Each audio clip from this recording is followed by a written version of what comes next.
So Roe versus Wade is going to be overturned, obviously, as we saw in the leaked memo. Now, obviously, this is first and foremost the fault of the conservative justices on the Supreme Court who are going to vote to overturn Roe v. Wade. Secondly, it is the fault of the conservatives, the presidents, Trump, Bush, George W. Bush, and Donald J. Trump, and many others who have been packing the courts for years and years with the far right-wing ideologues. So, and of course, George H.W. Bush and Ronald Reagan, and add all of them in the mix too. And it is the fault of Ruth Bader Ginsburg, who chose not to retire and just hung on.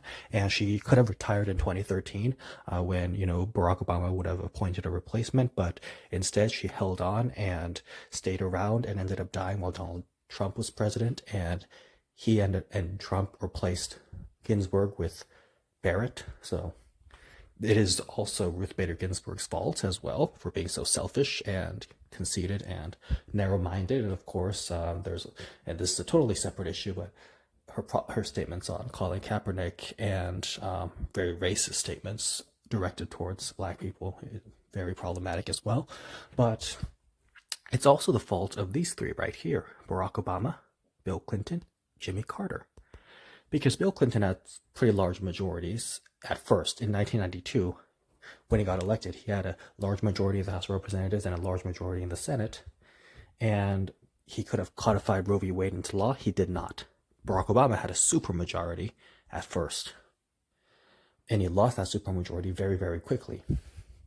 He could have codified Roe v. Wade, and he did not. So, and Bill Clinton, of course, lost both chambers in 1994 elections, which is exactly what is going to happen for the Democrats in this election. But Jimmy Carter had a supermajority, 292 seats in the House of Representatives, 292 seats in the House of Representatives in his first 2 years, 277 seats in the House of Representatives in his last 2 years. Yeah, so for the first half of his presidency, Jimmy Carter had 292 seats in the House of Representatives and 61 seats in the Senate. You heard that right. And for the second half of his presidency, Jimmy Carter had 277 seats in the House of Representatives and 58 seats in the Senate. So large supermajorities, and Jimmy Carter was president from 1977 to 1981, and Roe v. Wade became a thing in the early 70s.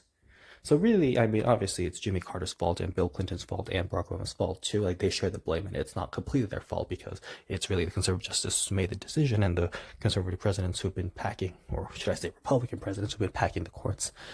But the point is, Carter, Clinton, and Obama definitely could have done better, and they didn't. And of course, it's the fault of the Democratic Party over the years. Foley, Pelosi, O'Neill, and all the feckless speakers of the House who cucked to Republicans. So really, but the main point you need to take away is it's the fault of the Republicans, their conservative freak shows that they put on the courts, the conservative hacks on the Supreme Court, and also the religious theocratic wannabes, the religious right evangelical fools who were brought into prominence by Dwight Eisenhower. And of course, we should blame Dwight Eisenhower as well for making the evangelicals so popular and mainstream in the Republican Party itself. They're not popular overall, but they are popular in the Republican Party because of Dwight Eisenhower, who allowed Billy Graham to really take control and do whatever he wanted. So, first and foremost, you should be blaming the Republicans, but understand that these three right here, Carter, Clinton, and Obama, should have done better, and they should have acted to codify Roe v. Wade into law, but they didn't. So, there we have it. Something terrible going to happen.